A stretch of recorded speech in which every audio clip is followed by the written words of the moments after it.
Halo semuanya, pernah dengar isu ijazah palsu Presiden Jokowi? Kasus ini sudah bergulir bertahun-tahun. Tapi sampai sekarang, kok rasanya nggak pernah selesai. Padahal polisi sudah menyatakan ijazahnya asli loh. Lalu kenapa masih terus diperbincangkan? Bahkan di tahun 2025 sampai 2026 ini, proses hukumnya masih berjalan. Nah, di video kali ini, kita akan bedah tuntas fakta hasil forensik ijazah Jokowi. Kronologi kasus yang bikin penonton pusing. Dan yang paling penting, kenapa kasus ini seakan gak ada ujungnya? Yuk, simak sampai habis. Pertama-tama, mari luruskan. Apakah ijazah Jokowi benar-benar palsu? Jawabannya, tidak. Bareskrim Polri sudah melakukan uji forensik menyeluruh. Mereka periksa kertas, tinta, stempel, bahkan mesin tik yang dipakai di era 1980-an. Hasilnya, ijazah S1 Jokowi dari Fakultas Kehutanan UGM 100% asli dan sah. Jadi kalau ada yang masih bilang ijazah palsu, itu sudah terbantahkan secara ilmiah oleh tim lab forensik.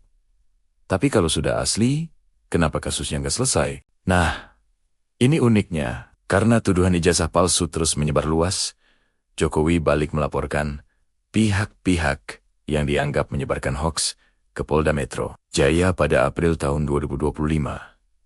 Akibatnya, 8 orang ditetapkan sebagai tersangka, termasuk nama-nama publik seperti Roy Suryo, pakar telematika, Rismon Sianipar, pegiat media sosial, DR, Tifa, dan lainnya. Mereka dijerat karena dinilai menyebarkan informasi bohong yang meresahkan. Jadi, sejak saat itu, kasus berubah haluan.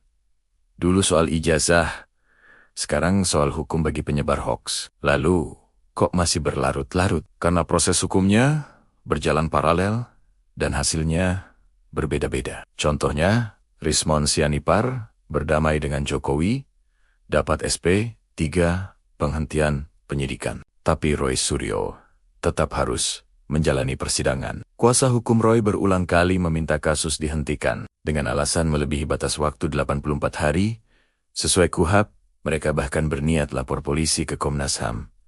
Selain itu, polisi telah memeriksa 130 saksi, 25 ahli, dan 709 dokumen. Bayangkan, berapa lama proses itu semua? Itu sebabnya kasus ini seperti nggak kelar-kelar. Fakta menarik lainnya, Presiden ke-7 RI, Joko Widodo, dijadwalkan hadir sebagai saksi di persidangan Roy Suryo.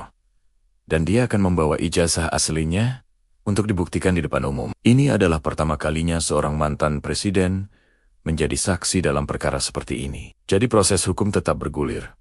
Meskipun banyak pihak menginginkan kasus ini dihentikan. Jadi, kesimpulannya, ijazah Jokowi asli sudah dibuktikan forensik. Kasus tidak selesai bukan karena ijazah palsu, tetapi karena laporan balik terhadap penyebar hoaks. Proses hukum panjang karena jumlah tersangka, saksi, dan ahli yang sangat banyak. Ada perbedaan nasib tersangka, ada yang berdamai, ada yang lanjut sidang. Jadi sebenarnya, dari sisi kepolisian, kasus soal ijazah sudah closing. Yang berlarut adalah penanganan terhadap para penyebar tuduhan palsu.